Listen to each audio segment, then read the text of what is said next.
ఆంధ్రప్రదేశ్లో కూడా కాక్రోచ్లు బయలుదేరతాయి. ఇక ప్రభుత్వానికి ఇవే చివరి రోజులు అంటున్న వైసీపీ నాయకులు ఎలా చూడాలంటారు దీన్ని? కాక్రోచ్ అంటే ఏంటి? బొద్దింకకి అక్కడ బొద్దింకకి ఇక్కడ బొద్దింకి సంబంధం ఏముంది? ఇక్కడ కాక్రోచ్లు దేనికి బయలుదేరుతాయి? అందరూ నిజమే. 16 నెలల నుంచి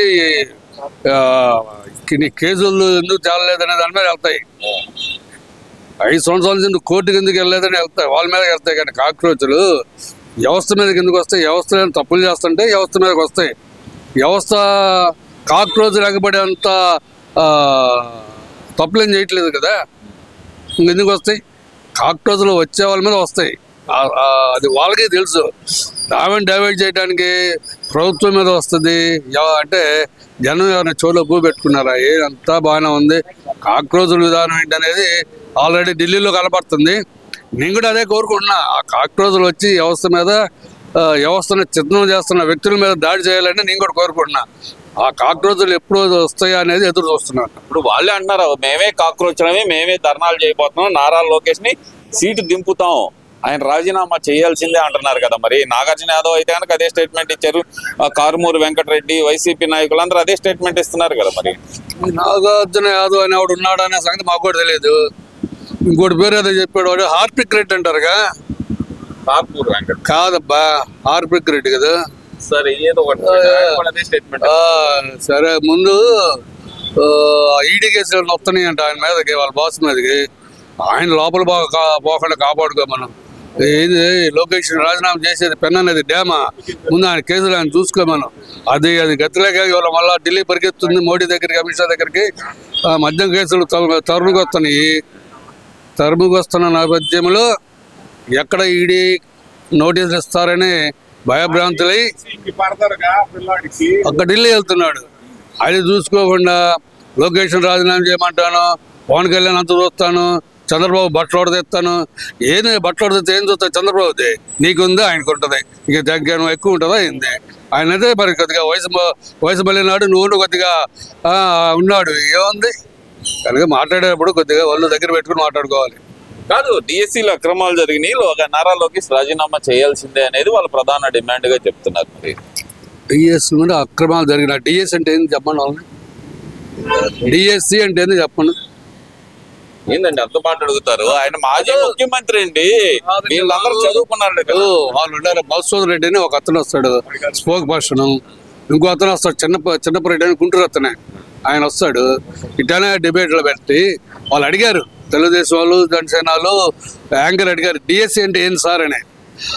ఏదో డిస్టెన్స్ అంటాడు, అదంటాడు. ముందు డిఎస్సీ డిస్ట్రిక్ట్ సెలక్షన్ అది తెలుసుకో ముందు.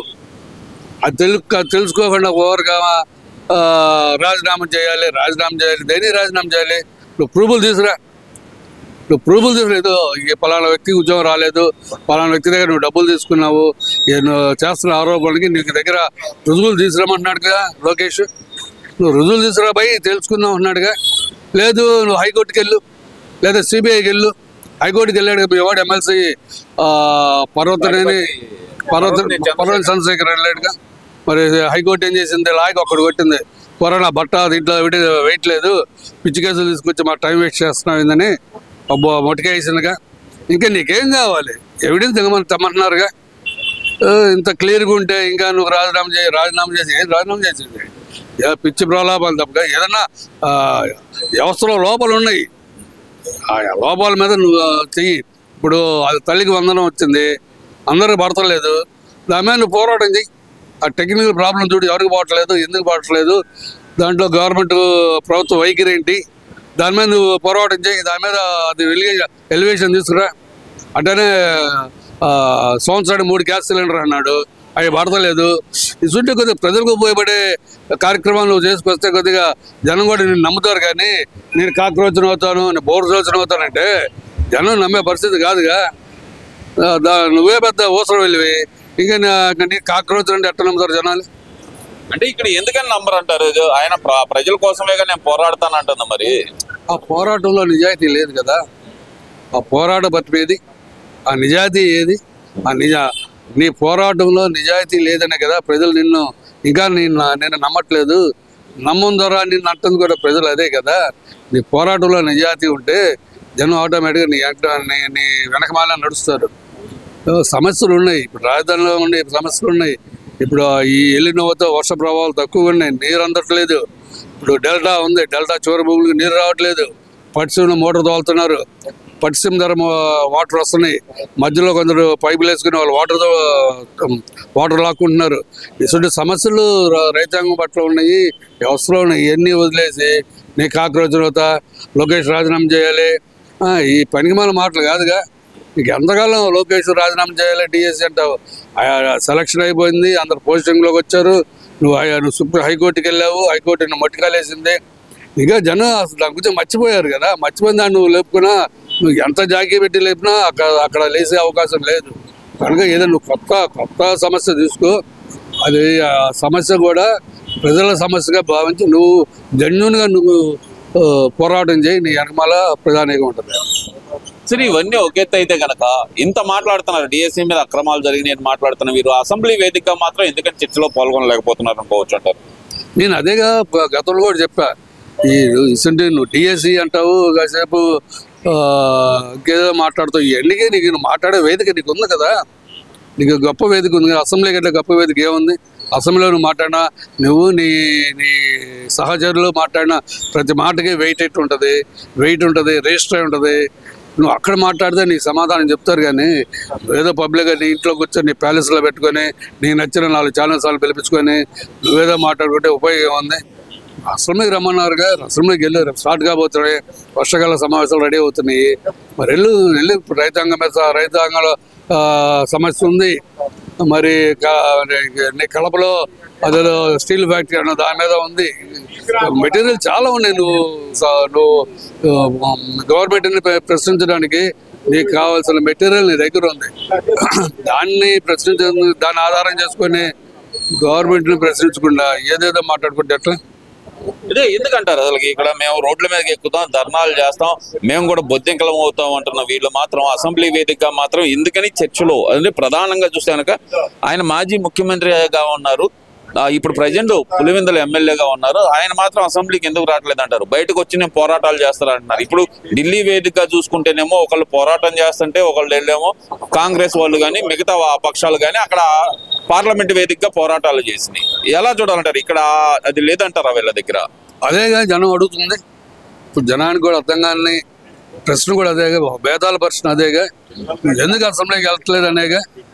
అసెంబ్లీకి వెళ్ళకుండా నువ్వు వరకు కాల్ చేసుకుంటే ఉపయోగం ఉంది. అసెంబ్లీకి వెళ్ళి ప్రశ్నించు.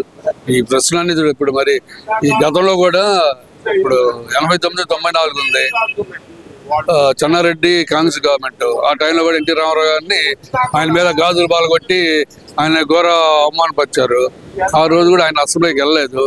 మిగతా సహచరులతో చంద్రబాబు నాయుడు గారు అసెంబ్లీకి వెళ్ళారుగా కదా.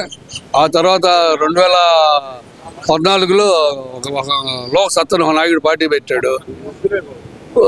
మొత్తం ఆయన ఒక్కడే గెలిచాడు. మరి ఆయన వెళ్ళాడు 2004 అనుకుంటా, 2009లో ఆయన పెట్టింది. 2009 పెట్టి ఆయన ఒక్కడే గెలిచాడు కోటపల్లిలో. ఆయన వెళ్ళాడుగా అసెంబ్లీకి. మరి సిపిఎం ఒకరు గెలిచిన, ఇద్దరు గెలిచిన వెళ్తున్నారుగా. మరి 2014, 19లో నువ్వు అసెంబ్లీ నుంచి పారిపోయావుగా. 67 మంది సహచరులతో అసెంబ్లీలో నువ్వు వాళ్ళని అధికార పక్షాలు ఫేస్ చేయకుండా నువ్వు పారిపోయావు కదా. మరి 2000 తర్వాత ఏమైంది? 1924 నువ్వు వచ్చావు, చంద్రబాబు ప్రతిపక్ష నాయకుడు, 23 సీట్లు. మరి ఆ రోజు చంద్రబాబును అవమానించావు. చివరిలో ఆయన శబ్దం మీద ఆయన చేసుకున్నాడు. మిగతా 19 మంది వచ్చారు అసెంబ్లీకి. మరి నువ్వు ఎందుకు రావు? నీకున్న ప్రాబ్లం ఏంటి? ధైర్యం లేదా నీకు? ధైర్యం ఫేస్ చేయలేవా? ధైర్యం అదేమంటే నన్ను అవమానిస్తారు. ఎందుకు అవమానిస్తారు? నువ్వు అసెంబ్లీకి వస్తే నువ్వు ప్రశ్నిస్తుంటే జనం చూస్తారు. అసెంబ్లీ వేదిక జనం అందరూ చూస్తారు ఏం జరుగుతుంది ఏంటి, మా పులివెందుల నాయకుడిని ఎందుకు అవమానిస్తున్నారు ఏందనేది అర్థమవుతుంది కదా. Thank you.